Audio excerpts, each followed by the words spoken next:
Bonjour à tous, l'équipe AZ Performance et moi-même allons aujourd'hui vous proposer un tuto qui va vous permettre de remplacer votre courroie de variateur donc sur vos scooters équipés de moteurs Piaggio Gilera tels que les Typhoon, Zip, Stalker, DNA, Energy et Runner. Nous allons donc pour nous en ce qui nous concerne effectuer ce tuto sur notre Gilera DNA que nous avons refait.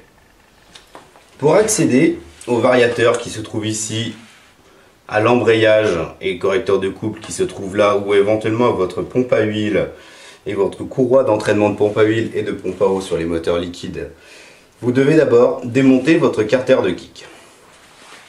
Pour démonter ce carter de kick, vous devez démonter toutes les vis qui se trouvent autour de votre carter et qui le maintiennent donc en place. Sur les moteurs Piaggio Gilera, il faut normalement utiliser une clé à pipe de 8 ou un cliquet équipé d'une douille de 8. Mais sur notre moteur, les vis ont été changées par des vis CHC. Nous utiliserons donc un cliquet équipé d'un embout à laine de 5.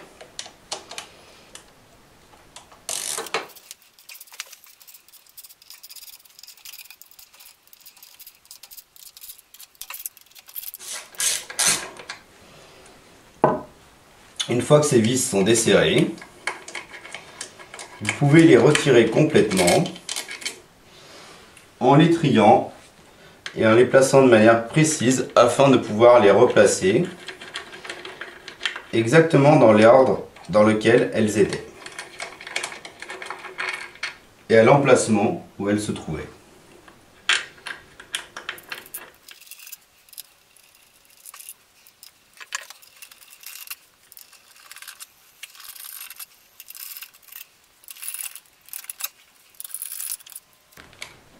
Vous maintenez votre carter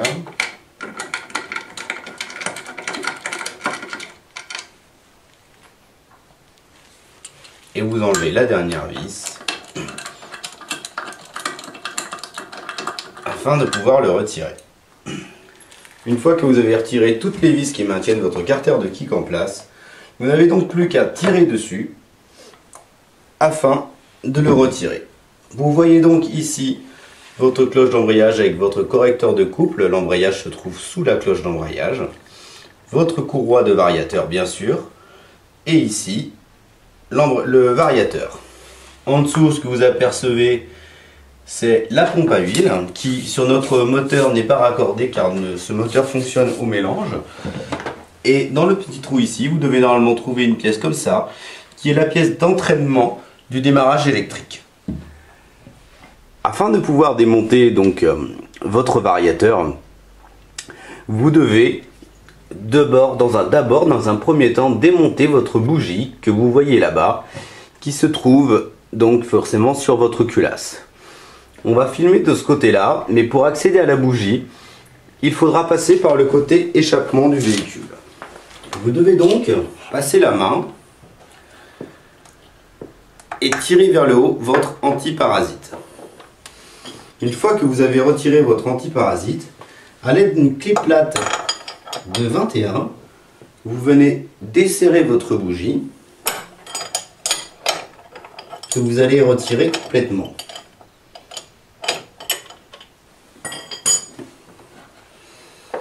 Vous desserrez donc votre bougie.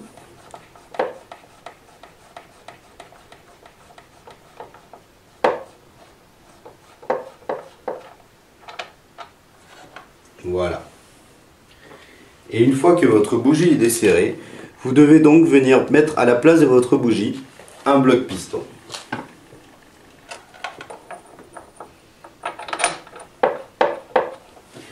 Vous passez donc votre bloc piston, vous le serrez à la place de votre bougie.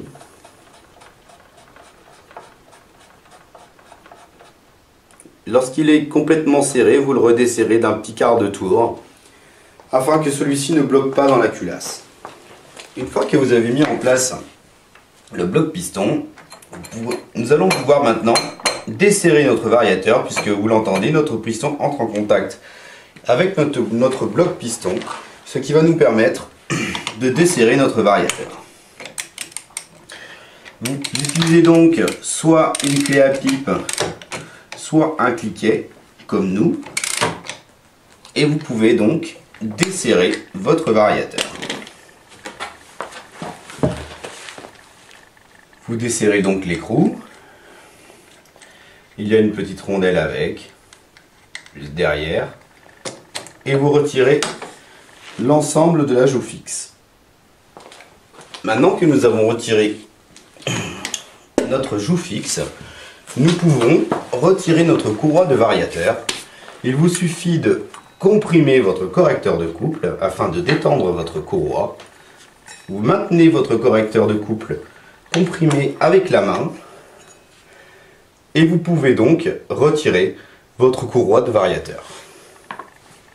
Pour replacer votre courroie neuve ou votre courroie si vous en avez une autre qui était en bon état, vous devez comprimer votre correcteur de couple à la main et le maintenir comprimé et venir présenter votre courroie. Vous comprimez donc votre correcteur de couple à la main, vous placez votre courroie, voilà, et vous pouvez replacer votre courroie sur votre variateur. Vous remettez ensuite en place la joue fixe de variateur,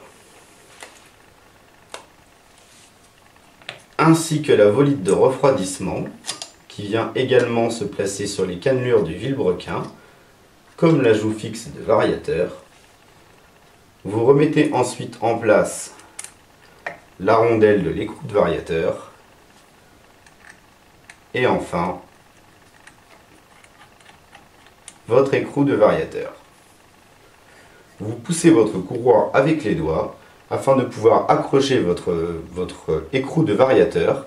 Vous remarquez qu'ainsi, une fois que votre écrou est approché au maximum, votre joue fixe de variateur n'a plus de mouvement dans ce sens-là, elle est déjà plaquée sur votre vilebrequin. Vous tournez ensuite votre variateur à la main et vous allez pouvoir le resserrer. Une fois que vous avez replacé votre écrou, vous faites tourner votre vilebrequin à la main afin que le piston vienne en contact avec le bloc piston et vous n'avez plus qu'à resserrer votre variateur. Le variateur est une pièce qui est en mouvement lors du fonctionnement du moteur, ça tourne même très vite puisque ça peut monter à 10-12 000 tours minute. Le variateur doit donc être serré suffisamment fort pour qu'il ne se desserre pas lors du fonctionnement du moteur. Une fois que vous avez resserré votre variateur, vous pouvez donc maintenant retirer votre bloc piston et remettre votre bougie d'origine. Vous retirez donc votre bloc piston.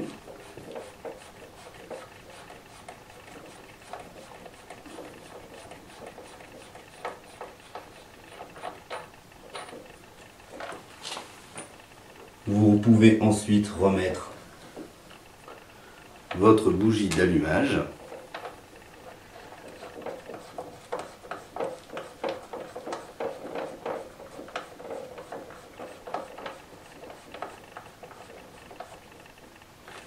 À l'aide de votre clé plate de 21, vous pouvez donc resserrer votre bougie et ensuite replacer votre antiparasite. Nous allons maintenant replacer notre carter de transmission. Vous venez donc vous repositionner. Vous vous placez le plus en face possible. Vous faites attention, votre courroie de variateur peut éventuellement vous gêner. Voilà.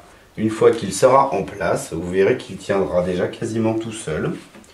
Vous pouvez ensuite replacer une à une les vis là où elles se trouvaient.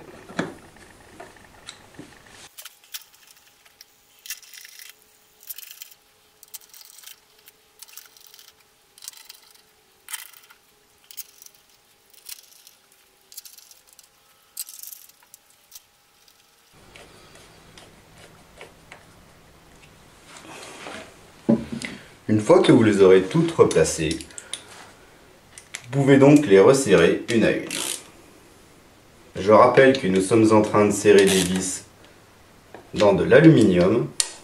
Il ne faut donc surtout pas serrer trop fort, sinon vous arrachez les filets et vous ne pouvez plus tout simplement plus mettre la vis là où les filets sont arrachés.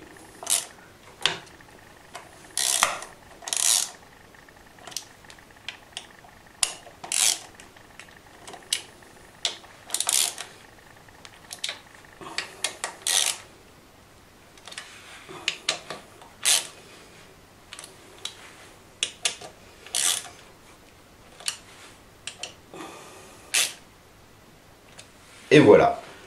Maintenant, nous avons donc resserré toutes les vis qui font le tour de notre carter de transmission. Celui-ci est donc resserré. Voilà, l'intervention est maintenant terminée. N'hésitez pas à nous rejoindre sur notre site azperformance.fr. Vous y trouverez les pièces ainsi qu'éventuellement l'outillage dont vous avez besoin. A bientôt pour un autre tuto.